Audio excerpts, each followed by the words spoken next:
All right, Rabbi, say good morning. Let us begin. Today's daf is, let's begin by thanking all of our sponsors. To thank our Talmud Torah sponsors for the month of Nisan, Paul and Kathy Pollack, for dedicating all the Shimon Drushos this month in memory of Paul's parents, Shmuel ben Zechariah and Sarah bas Avram, and to thank Avram and Shindi Kalman for dedicating all the Shimon Drushos this month in memory of Avram's mother, Sarah Brina bas Yoshua Heshel. We hope that in the merit of our Talmud Torah, the Neshamas will have an Aliyah and the families a Nechama. We will say today's daf is daf Zayin. We have a lot to do today, Baruch Hashem. We are starting on Vav Amud Beis. And we went ahead and left off, good. Ba'ola Edim, kind of like smack in the middle of this last brisa, which I apologize about. I just ran out of time yesterday, which is 2, 4, 6, 7 lines up from the bottom. Ba'ola Edim. So remember again, just to reframe a little bit, we were speaking about the fundamental machlokes Rav Sheshes and Rav Yosef regarding the concept of Rav Sheshes said that if there are Edim anywhere in the world who know about her guilt, they will ultimately go ahead and essentially prevent the Sotah process from occurring. So that was Rav Sheshes. Rav Yosef was very bothered by that, as were many other opinions, because if you do that, you end up casting aspersion on the entire Sotah process. Why? Because essentially what's going to end up happening is a woman's going to drink the waters, she's going to emerge unscathed, which should be a testament to her innocence. But yet, what are people going to say? She's not innocent. Rather what? There are witnesses somewhere. Or again, as the Gemara already pointed out, and we'll talk about this more in depth in days to come, if you hold to the concept of schus tolala, the idea that somehow some merit could kind of delay the effects of the water, you could run into that same issue as well. Because now, a woman's going to go ahead and drink the water and nothing's going to happen. It doesn't automatically or immediately attest to her innocence. It could mean a variety of different things. So the Gemara says that's what we're clearing now. So Ba'ala Edim she Tmeya. So let's say again she's already immersed in the Sotah process, and witnesses come and they say that she is Tmeya. So what's talacha? Minchasa nisrefes. Her mincha ultimately again will be burnt. We don't offer as both say. So if they go ahead and the witnesses show up before mincha is offered, we're not going to offer up the mincha obviously on the mizbeach. Nimtzu edim zomamin. So this is actually an interesting case. Let's say witnesses come, right, to attest that she committed adultery. And those witnesses turn out to be edim zomamin, which is fast. So what are edim zomamin? Edim zomamin are witnesses that they're not necessarily lying. In other words, the event may have occurred. They're lying that they saw it. Right? Remember, edim zomamin are come along and say, we saw Rachel, commit adultery with Shimon. And meanwhile, another set of witnesses come along and say to those first set of witnesses, you could not have seen that. Why? Imanu hayisem. You were with us. So let's say the witnesses become zomamin, minchasa chulin. Ultimately, again, her mincha becomes chulin. I'm sorry. Right? Minchasa chulin. Her mincha becomes chulin. Edim zomin ka'amrit. Right? Edim zomin kala isluhu. So we'll say Edim zomin themselves have a kol. Ultimately, again, people know about Edim zomin, and therefore, again, if you look at Rashi says over Kala Islu, we'll say it is in the bottom part of Rashi, 2, 4, 6, 7 lines up from the bottom. Kala Islu, Hakol Yodin Shekdisha Taos. So we'll say in that case, everyone knows ultimately again that the entire Hekdish was Taos. Because also remember again, I'm sorry, I left out one piece. The Gemara was talking about the concept of a concern that if something was already put in a Klisharis, even if it turns out that it was a Hekdish Bitaos, the concern of just making it chulin. Why? Because people may erroneously think that even when you properly consecrate something, technically speaking, the consecration could be dialed back. So the Gemara just says that concern doesn't apply over here. Why? Because everyone knows about Edim Zomamin. Next, Tanya Kavas Mitame. There's a brisa that supports Rav Sheshes. Once again, remember going back now. Rav Sheshes holds that halacha l'maisa. If there are Edim anywhere that know about her guilt, ultimately, again, it will preclude the Sotah process from working. So there is a brisa that supports Rav Sheshes, but not according to the reasoning that he espoused. How so? So the Gemara says, Tahora, the pasuk says Tahora, v'lo sheyesh la edim b'medinasem. So we'll say, when do the Sotah waters confer bracha upon a woman? Ultimately, if she's Tahora, but not if there are witnesses. In other words, if there are witnesses, so that'll prevent the water from working, but they won't confer bracha.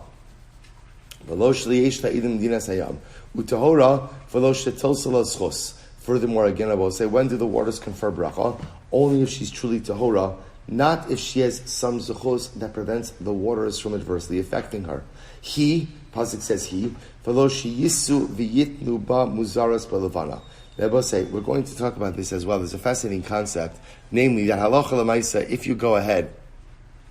if one goes ahead and has a situation where the immorality of the woman is so well known that everyone's talking about it, that also prevents the Sotah waters from working. For Rabbi Shimon will say, so the point over here, what does this brisa highlight? This brisa highlights that apparently if there is a situation where halacha l'maisa, witnesses know about her infidelity, even if they're on the other side of the world, that will prevent the Sotah waters from working. So that backs up this assertion of Rav Sheshas. Rabbi Shimon will say, Nihi devav lo darish.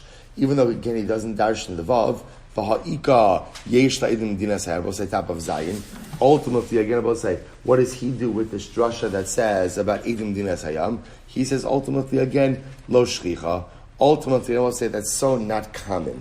So because it's not common, therefore, people will not associate her innocence, so to speak, or actually not her innocence.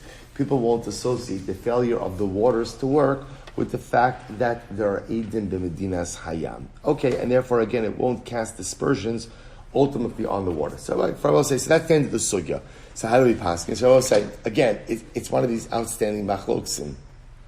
Well, again, we'll see in the Rambam how the Rambam deals with this, but Lamaisa, just keep this in mind. This is going to be one of these running machloksim that we have in Sotah. That ultimately, again, halacha l'maisa, if there are witnesses somewhere in the world that know about her guilt, her definitive guilt, does that prevent the waters from working or not? Fundamental machlokes, Rav Sheshes and Rav Yosef. Okay, good.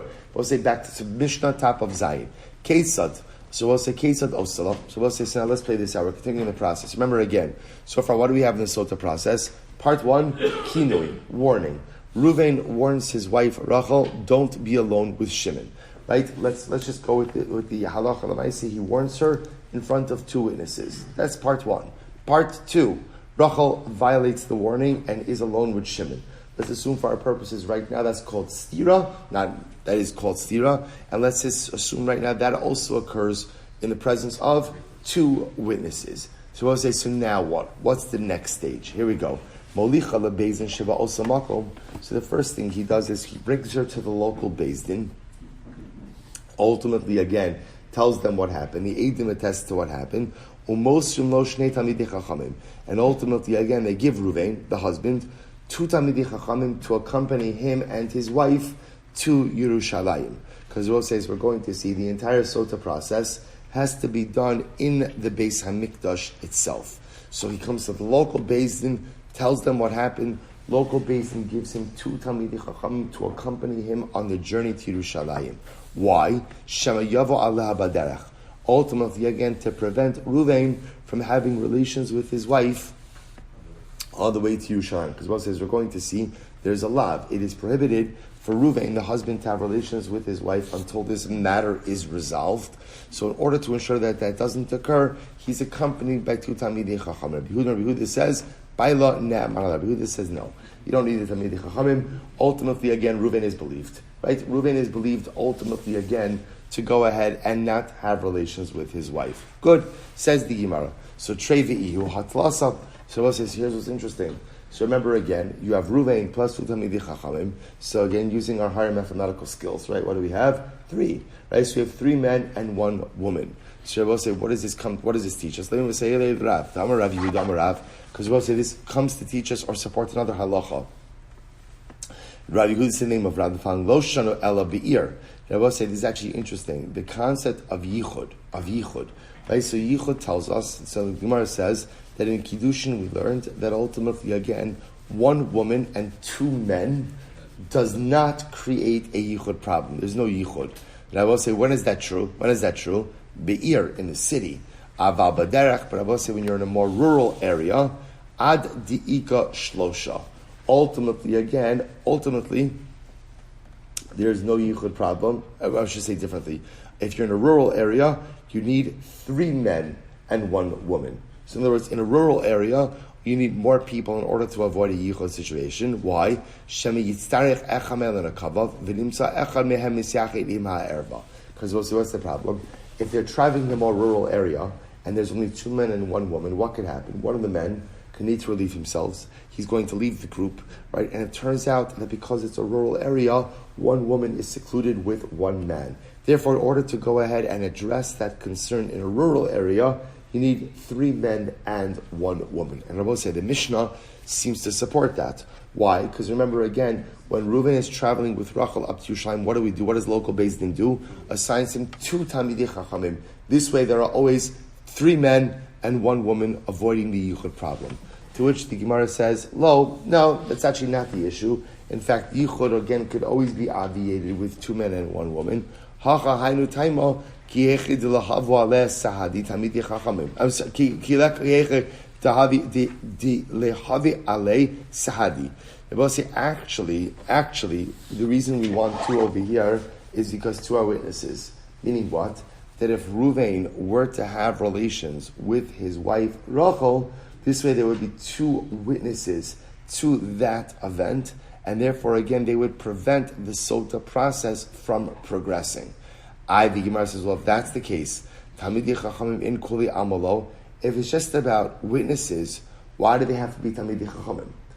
Say anyone could be a witness. Right? So just say the Beis Din assigns 2 guys to go up with Reuven and Rachel to Yerushalayim, and that's it. We're done. Why do they have to be Talmidei Chachamim? To which the Gemara says very interesting. Lema Mesayeh Alei, Mesayeh Idach Rav, the Amarav Yehuda Amarav, Lo Shanu El Ksherin. Further, Rabbi say again. Rav said, even in terms of yichud, Rabbi say, when do we say that 2 men or even 3 men, whatever the number you need, is an appropriate number to avoid yichud? That's only with moral people. Aval prutzin, but Rabbi say immoral people. Afilu asara namilo. Rabbi say if you have immoral people, no matter how large the group is, you'll still run into a yichud problem. Because the Gemara tells a story, Maisahaya, there was a story that occurred, Votziu Asara B'mita. Ultimately, most listen to this, was a story the Gemara tells that one time there was an incredibly immoral group. Listen to this story. They pretended the woman died, that they were carrying out the body for burial, and meanwhile it turns out that Lamaisa, the group wanted to go to a more private area to all commit an immoral act together. And I will say, what's the point of that story? The point of that story is when you have immoral people, so numbers don't help avoid immorality when the entire group is dedicated to immorality. So I will say, so again, I don't understand, so why do I need 2 Talmidei Chachamim in this situation? So I will say it's actually very interesting. So it turns out that the Beis Din, the local Beis Din, assigns 2 Talmidei Chachamim to accompany Ruvain and Rachel to the Beis Hamikdash, really for 2 reasons. Number 1, testimony. That in the event that Ruvain does have relations with his wife Rachel, ultimately, again, there are people to attest to that, and they can prevent the Sotah process from moving forward. But we'll say there's another reason. What's the other reason? Ultimately, Hasra. So remember again, before there is liability for any particular act. Now remember, there is liability if Ruvain has relations with his wife Rachel before they go through the Sotah process. Now, the liability is a biblical prohibition, right? It's not an Isser Misa, it's not an Isser Kari, it's a biblical prohibition. But in order to be in violation of biblical prohibition, you need Hasra. You need proper warning. I will say proper warning requires skill and knowledge. In other words, you have to know what you're warning about. You have to know the particular law, and you have to know the particular liability for that particular law. So that Hasra itself requires a certain level of erudition. So because of that, the Beis Din assigns 2 Talmidei Chachamim to accompany Ruvain and Rachel. So the 2 Talmidei Chachamim serve this dual purpose. Number 1, Eidos, testimony, in the event that they have relations. And number 1, Hasra, proper warning, should they have relations. And number 2, testimony if they do in fact have relations. Incredible. Rabbi Yehuda Omer, Baila, so what Rabbi Yehuda says, that Lamaisa, her husband is believed. According to Rabbi Yehuda, you don't have to dispatch, the Beis Din doesn't have to dispatch another 2 Talmidei Chachamim. So Tanya, Rabbi Yehuda Omer, Baila Ne'ema Mikal V'chomer. Rabbi Yehuda says, the husband is believed based on a kal v'chomer. Rabbi says that's interesting. What's the kal v'chomer? Umani dashi bekaris baila ne'aman aleha. So let's say, now watch this, right? Every month one becomes a nida. Right? Now we'll say, now again, is a husband allowed to be alone with his wife who's a nida? The answer is yes. Right? There's no isser yichud, which is actually interesting. There's no isser yichud ultimately again by a nida. So we say it like this: the punishment for relations with a nida is karis, and yet again the husband is believed. Right? You don't have to. There's no isser yichud. Sotah shibalav lakol shekin. So I'll say sotah, which is quote unquote only a lav. So the husband should certainly be believed. But the Rabbanan will say, no, it's not a good comparison. Here no senes. Neither the karis chamir le umehemen, sotah the lav lo chamir le velo mehemen. The Rabbanan says exactly the point. Sotah, which carries with it an isur d'oraisa, we trust the husband not to transgress. So sotah, which is only, quote unquote, only a lav, that's where there is a concern that what? He will transgress. Rabbi Yehuda will say, "Mikav v'chomer ma'isila." So we'll say, so does Rabbi Yehuda really bring it from a kav v'chomer? V'ha Rabbi Yehuda mikroy ma'isila. I thought Rabbi Yehuda brings it based on a pasuk. What's the pasuk? Disanya vehevi ha'ish es ishto ala kohen. So we'll listen to this. The pasuk says, the man will bring his wife to the kohen. Husband will bring his wife to the kohen. So Rabbi Yehuda says, minat Torah ha'ish maybe es ishto. So ultimately, again, minat Torah midoraisa, a husband just brings his wife himself. Right? There's no other accompaniment. Aval amru chachamim mostru no shnei talmidei chachamim shema yavo aleh baderech. But ultimately, again, Chazal said, you know what? Let's assign two talmidei chachamim to ultimately go with Reuven and Rachel, in order that Reuven doesn't end up having relations with Rachel on the way. So Rabbi Yossi says, Baila ne'eman aleh mikal v'chomer. Rabbi Yossi says, the husband is believed based on a kal v'chomer. What's the kal v'chomer? Umani dashi bekares baila ne'eman aleha. So we'll say ultimately nida, which is an isser kares. Husband is believed to be alone with her and not transgress. Sotah shibalav lo kol shekin. Sotah, which is quote unquote only a lav, certainly they should be permitted to be alone. Amru lo, im amet benida shekin yesh la heter, tomar besotah she'ein lo heter. So Rabbi said this is fascinating. In this version, Rabbi saying this brisa, so the Sotah is a little bit different. By nida, why is a husband permitted to be alone with his wife and we're not afraid of transgression? Why Rabbi say? Because we know she's going to become permitted. Right? Rabbi say, so remember, a man knows his wife is going to go to the mikvah, and ultimately she's going to be permitted. So Rabbi say, so what we call that halacha, pas b'sala. Right? There's bread in the basket. Right? Bread in the basket. So we know she's going to become permitted. So because she's going to become permitted, again, he could abstain, refrain, and hold himself back. I will say, here's what's interesting. Sotah, tomar b'sotah, she'in laheter. And I will say, sotah, ultimately, again, if she is found to be tameya, so that's it. Right? Their relationship is over. So maybe that's where the Sahara is a bit stronger, and we're afraid that he's going to transgress. Va'omer mayim ginuvim yimtaku. And I will say, what do people say? Like the pasuk says, right? Stolen waters, right? Stolen waters are always sweeter, right? The forbidden fruit is always sweeter. Rabbi Yehuda, so we'll say, so that's the machlokes. Rabbi Yehuda Omer. Rabbi Yehuda says, Min Torah ha'ish mevies ishto ala kohen, shenemar v'hevia ish es ishto. So we'll listen to this. So you see over here that Rabbi Yehuda is not basing on a kal v'chomer, but rather he's basing on the pasuk. Right? Rabbi Yehuda says just mid'oraisa. The pasuk itself says the husband will bring his wife to the kohen, which indicates to us that a husband is believed to bring his wife on his own without any accompaniment. Yet we said before that what? That it was based on a kal v'chomer, to which the Gemara says, Amr lehu kal v'chomer bereisha, uparchua v'amr lehu kra. So we'll say, listen to this. Rabbi Yehuda said, originally, I thought that the argument, ultimately, again, to allow a husband to bring his wife by himself was based on a kal v'chomer. We'll say, what was the kal v'chomer? The original kal v'chomer was that if a man is believed to be alone with his wife who's in nida, and we're not afraid they're going to transgress, he should be believed to go ahead and bring his wife who's a sotah, and they're not going to transgress. To which the Gemara says, to which the pircha, to which the way we referred to the kal v'chomer was, but 1 second, nida is an isser kares, sotah is an isser lav. is an Isser Kares that we trust him to keep it together and not transgress, but maybe with a lav he will transgress. Rabbi Yehuda saw once his Kavachomer was refuted, so he decided to prove this point from the pasuk. Right? Well, vehevi ha'ish es ishta. So we'll say it's actually very interesting.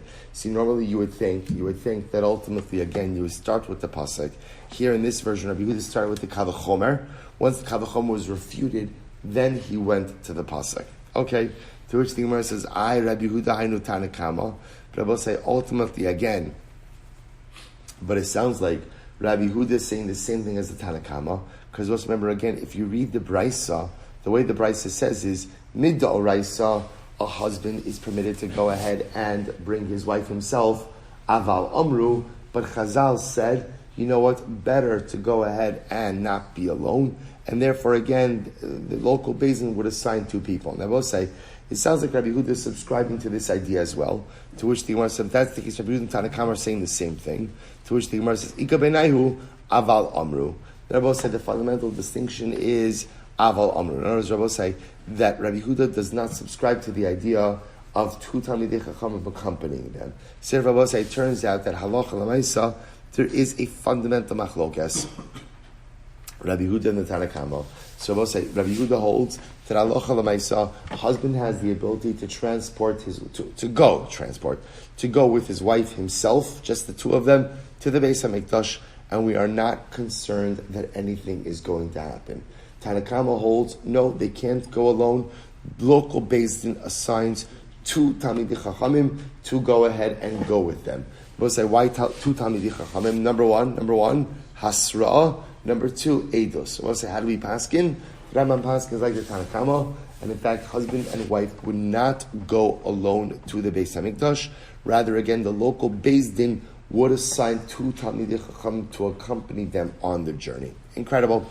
We'll say Mishnah, Hayu Malin Osa, the Beis Din Agalish Yerushalayim. So we'll say, now the next stage of the process. They've reached Yerushalayim. I will say, by the way, I just want to point out, what a schus to read these words on Erev Pesach. I will say, leave aside the context for just a moment. Right? Where was everyone on Erev Pesach? Where was everyone on Pesach? Everyone was in the Beis HaMikdash. Right? I will say, again, they're in Yerushalayim. So what was happening Erev Pesach? You're shechting your carbon Pesach, you're getting ready for the Yom Tiv. So I will say, I just want to point out how incredible is it that on Erev Pesach, Hayu Ma'alin Osa, the Beis Din Haggadah Yerushalayim. Also, remember again, where was the Beis Din Haggadah? Where was that? This is the Sanhedrin. Where was the High Court? In the Lishkas Haggadah is the chamber of hewn stone, which is one of the chambers in the Beis HaMikdash. So we'll say, so remember again, this is literally again, we're reading this phrase, Hayumalin Osa, the Beis Din Haggadah Yerushalayim. So he would bring her up to the Sanhedrin. Again, I will say different context, but it's chus to read these words on Erev Pesach. Uma'aymin Allah. So we'll say, listen to this. Now we'll say, we're going to see something very interesting. Ma'ayim means they would let's say it literally means intimidate her. They would intimidate her in the same way that they would intimidate witnesses who came to testify about a capital crime. I was say, if witnesses showed up to testify about a capital crime, right, that Reuven killed Shimon, they would intimidate the witnesses. I will say, so it sounds terrible. What does it mean? It's probably a better word. Right? Intimidation over here means that we want her to understand the severity of what it is that's happening here. And I'm going to say essentially we have one simple goal. What's the simple goal? If she is guilty, just admit it. Just admit it. In other words, so much better to admit the guilt. Remember, if she admits the guilt, what happens? What happens if she admits? We're going to see. What does she admit the guilt? There's no death penalty. Right? She gets divorced. It's true she doesn't get her ksuva, but she has the ability to remarry. She has the ability to rebuild her life, and that's it. Masha'en Kain, if she's lying about her innocence and she drinks the water, it's the end of the road. So that means we try to, quote unquote, intimidate her, that if she is lying, just admit it. Just admit it. And we say to her, biti, harbe yayin osa. Sometimes too much wine makes people do bad things. Harbe schok osa. Too much levity makes people do bad things. Harbe yaldus osa. Too much immaturity makes people do crazy things. Harbe shchenim ra'inosin. Sometimes bad neighbors, bad influences makes people do things. Ultimately, we say to her, listen, If you're guilty, admit it. Don't have the name of Hashem erased in the Sotah waters unnecessarily. If you are guilty, in other words, we'll say, this is incredible. What they tell her in the Beis Hamikdash was, people make mistakes. People make mistakes. Sometimes people drink too much wine and they make mistakes. People have the wrong friends and they make mistakes. People are immature and people make mistakes. But I will say, here's incredible. It's what a musar. What's the key in life when you make mistakes? So I will say, what's the key in life? What's the key? Own it. Own it. Then move on, right? First step is you got to own it, right? You have to own it. After you own it, you could say, my dahava hava. Went back to yesterday's daf, right? But lamaisa, just got to own it. So the first thing we kind of tell them when we get here, and I will say, that's what I'm saying, the word intimidation sounds like very coarse and rough. It's actually just the opposite. This is kind and sweet. This is telling her, we all make mistakes in life. So perhaps you have made a dramatic mistake. But if you've, so we'll say, see, here's what happens. It's incredible psychology of mistakes. Often, what do we do when we make mistakes in life? What do? Right? We double down. We double down. Oh, no, I didn't do anything wrong, right? And we start explaining, we start this, we start that. So the worst thing you could do when you make a mistake is to double down. The best thing you could do with a mistake is just own it. Again, what are they telling? We'll say, I just want to point out, if she is guilty, this is a pretty severe transgression. It is fascinating, however, how the Sanhedrin deals with it. And essentially, we'll say what they do with it is not minimize the Avera, but minimize the dynamic of sin. We all make mistakes in life. We all make mistakes. Just own it. Just own it. You'll move on. We'll all move on. I think we'll be fine. But the worst thing you could do is double down on this.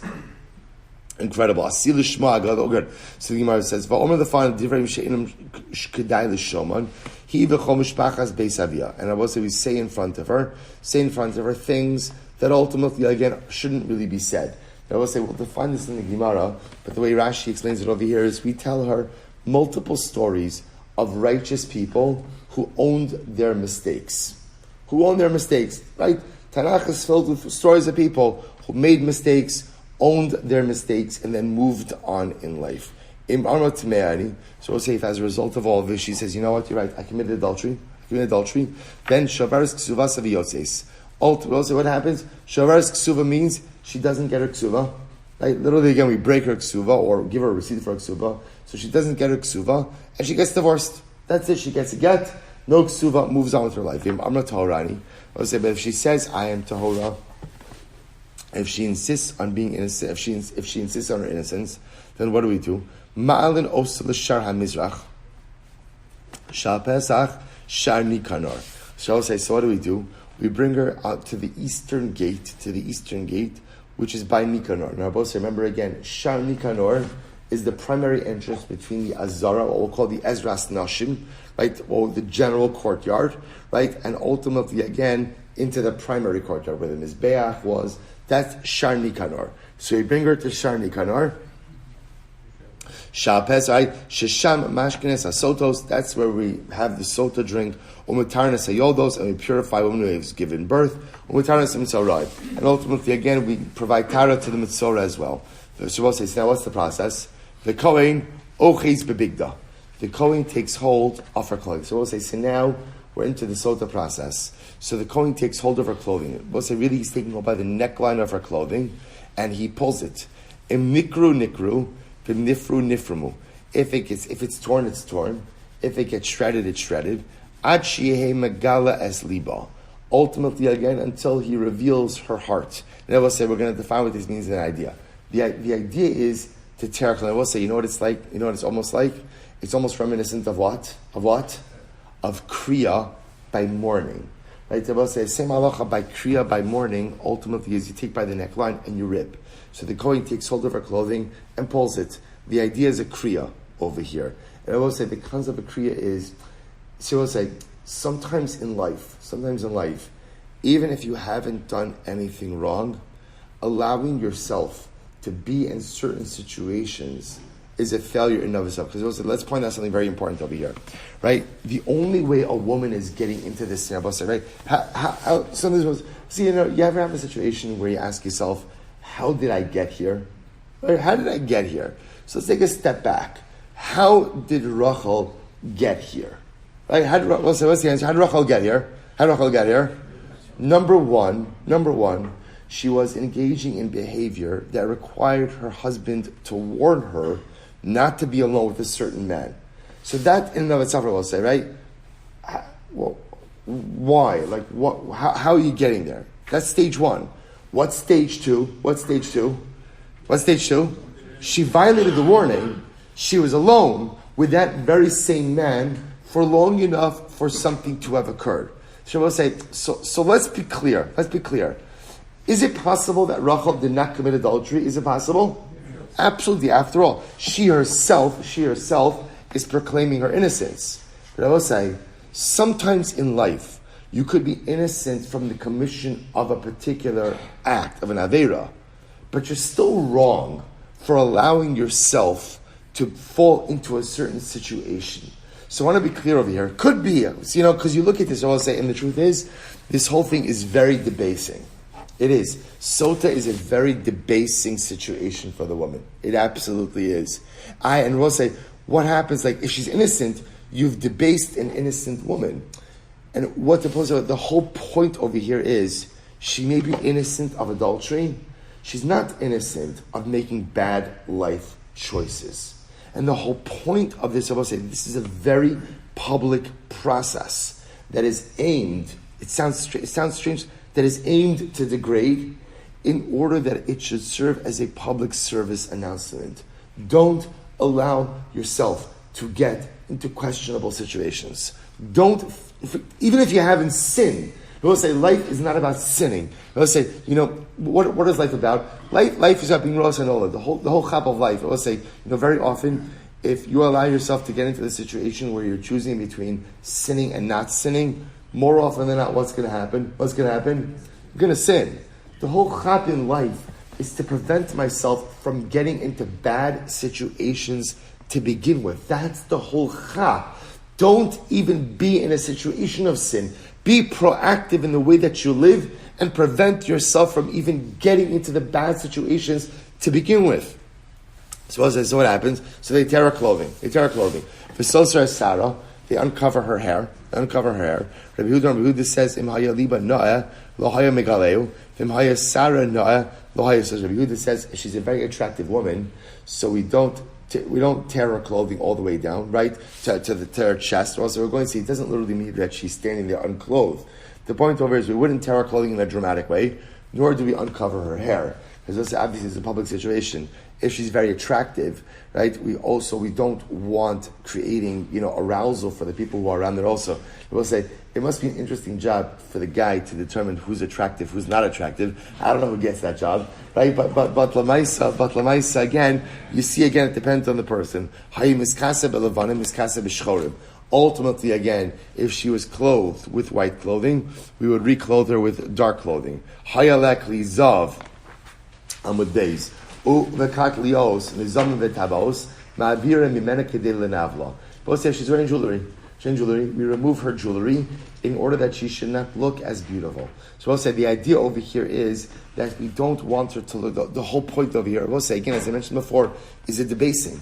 That is the entire chap over here. We don't want her to look attractive. Ultimately, again, in this process, and therefore, again, if there's jewelry, nice clothing, we remove all of that.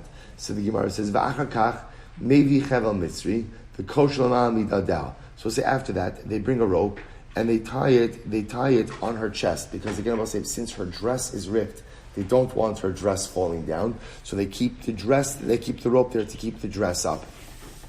V'chalarotza liros baliros. Whoever wants to come and see this process can come and see this process. Chutz me avada v'shif chosel, with the exception of Rachel's servants. Why? So the Gemara says, Mipnei shalibo gaspain. They both say it's incredible, because what are we concerned about? If Rachel's servants are there, so Rachel's the mistress, right? Rachel's the master, right? So we're afraid that if her servants are there, she's going to be too embarrassed to admit her guilt in the presence of her servants, and she may protest to her innocence, even though she's not really innocent. V'chol nashim mutaros lirosa. And all the women could come and see. Shneimar v'nosru kol hanashim below tasena kizim The lashon is kizimas chena. Good. So the idea is that this is a public spectacle.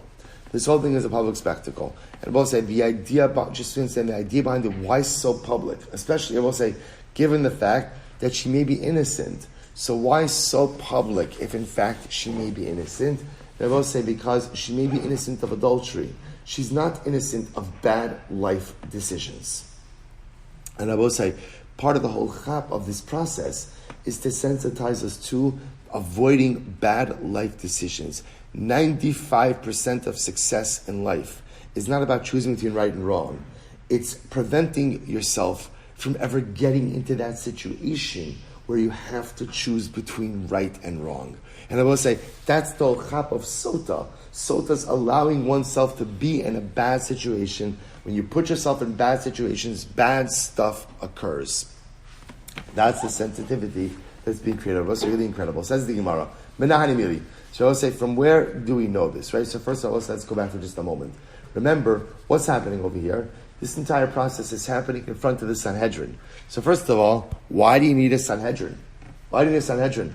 To which the Gemara says, Amrav Chia bar Gamda Amrav Yossi bar Bechinina Asya Torah Torah Gzer Shavah Torah Torah Ksiv Hacha Va'asala HaKohen Iskala Torah Uksiv Hasam Al Pia Torah She'erucha Ma Lahalon B'Shivim Ve'echad Avkam B'Shivim Ve'echad.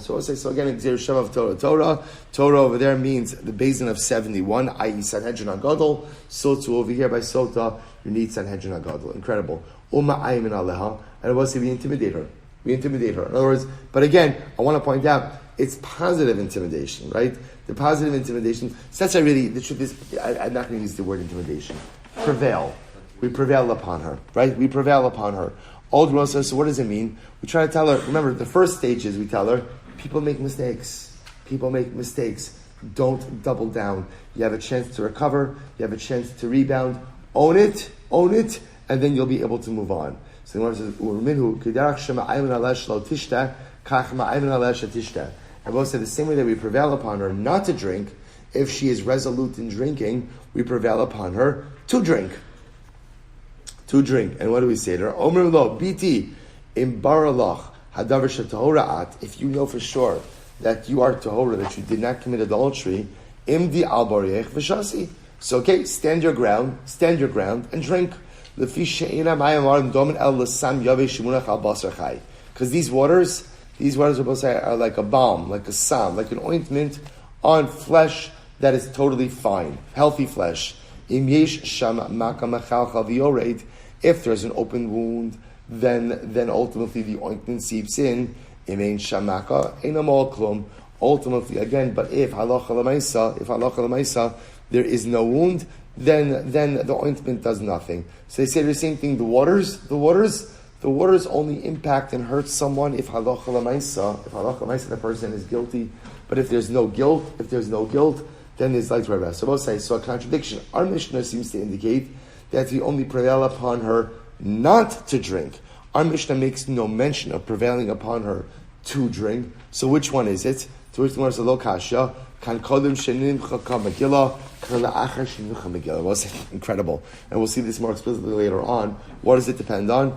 It depends on if the parchment has been erased. So I will say, if halacha l'maisa, the parchment has already been erased, then what? Let me take a step back. If the parchment has not yet been erased, that's when we prevail, or even intimidate, positive intimidation, not to drink. If halacha l'maisa, again, the parchment has already been erased, then what I was saying, then we prevail, positive intimidation, to drink. So I'll say, so again, remember, we give her chizuk. We give her, what kind of chizuk do we give her?